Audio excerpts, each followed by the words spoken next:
Phone tapping కేసులో psephologist are మస్తాన్ను SIT విచారణ చేసింది. సుమారు 2.5 గంటల పాటు ఈ విచారణ సాగింది. రెండోసారి ఆర్ మస్తాన్ స్టేట్మెంట్ రికార్డ్ చేశారు సిట్ అధికారులు. జస్ట్ కన్ఫర్మేషన్ కోసమే తనను పిలిచారని, మళ్లీ వారం తర్వాత పిలిచే అవకాశాలున్నాయన్నారు psephologist R Mastan. Phone tapping case మరో 2 నెలల్లో కొలుక్కొస్తుందన్నారు.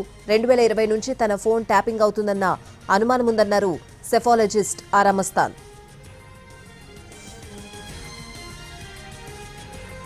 ఫోన్ ట్యాపింగ్ కేసు తుది దశకు చేరుకున్నట్టు కనిపిస్తోంది. నిన్నటితో ప్రభాకర్ రావు విచారణ ముగిసింది. చివరి రోజు తిరుపతన్న, ప్రణీత్ రావుతో పాటు భుజంగరావును 10 గంటల పాటు విచారించారు. ఇవాళ ఉదయమే ప్రభాకర్ రావును ప్రభుత్వ ఆసుపత్రిలో వైద్య పరీక్షలు చేయిస్తారు. వైద్య పరీక్షల తర్వాత ఇంటికి వెళ్లనున్నారు ప్రభాకర్ రావు. ఆయన్ను 14 రోజుల పాటు కస్టోడియల్ విచారణ జరిపింది సిట్.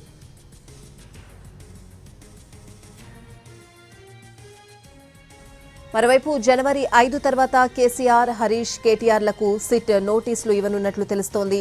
జనవరి 16 తర్వాత సుప్రీంకోర్టుకు నివేదిక ఇవ్వనుంది. అయితే మావోయిస్టుల భయంతోనే హరీష్ రావు తనతో మాట్లాడినట్టు ప్రభాకర్ రావు సిట్ అధికారుల ముందు స్టేట్మెంట్ ఇచ్చినట్లు తెలుస్తోంది. రీఎంప్లాయ్మెంట్ తీసుకున్న విషయం కేసీఆర్ను అడగాలని సూచించారు.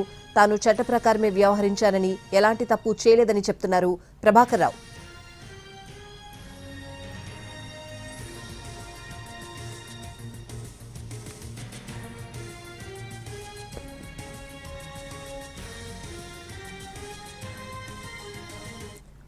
ఫోన్ ట్యాపింగ్ కేసులో సెఫాలజిస్ట్ ఆర్ మస్తాన్ను సిట్ విచారణ చేసింది. సుమారు 2.5 గంటల పాటు ఈ విచారణ సాగింది. ఓవరాల్ గా ఫోన్ ట్యాపింగ్ కేసు విచారణలకు సంబంధించి పూర్తి అప్డేట్స్ అడిగి తెలుసుకుందాం. మా ప్రతినిధి రవి లైవ్ లో ఉన్నారు. రవి, స్వాతి, ఫోన్ ట్యాపింగ్ కేసులో ఒకవైపు నిందితులను విచారిస్తూనే మరోవైపు బాధితులను కూడా విచారిస్తోంది సిట్. నిన్న దక్కన్ కిచెన్ యజమాని నందకుమార్ను విచారించినటువంటి సిట్ అధికారులు ఈరోజు సెఫాలజిస్ట్ను కూడా విచారించారు. ఆరమస్తాను 2.5 గంటల పాటు విచారించి తన దగ్గర నుంచి స్టేట్మెంట్ రికార్డ్ చేశారు. ముందుగా ఫోన్ ట్యాపింగ్ కేసు నమోదైనప్పుడే ఆరమస్తాన్ కూడా చెప్పారు, నా ఫోన్ కూడా ట్యాపింగ్కి గురవుతుంది అని చెప్పి గతంలోనే బంజారాయిల్స్ పోలీస్ స్టేషన్కి వచ్చి తన వాంగ్మూలాన్ని కూడా ఇచ్చారు. అప్పుడు స్టేట్మెంట్ను కూడా రికార్డ్ చేశారు. మరోవైపు ప్రభాకర్ రావును విచారించిన తర్వాత అందులోనూ ఆరమస్తాన్ పేరు ప్రముఖంగా వినిపించడంతో మరోసారి సిట్ అధికారులు ఆరమస్తాన్ను పిలిపించి తన దగ్గర నుంచి స్టేట్మెంట్ను రికార్డ్ చేశారు.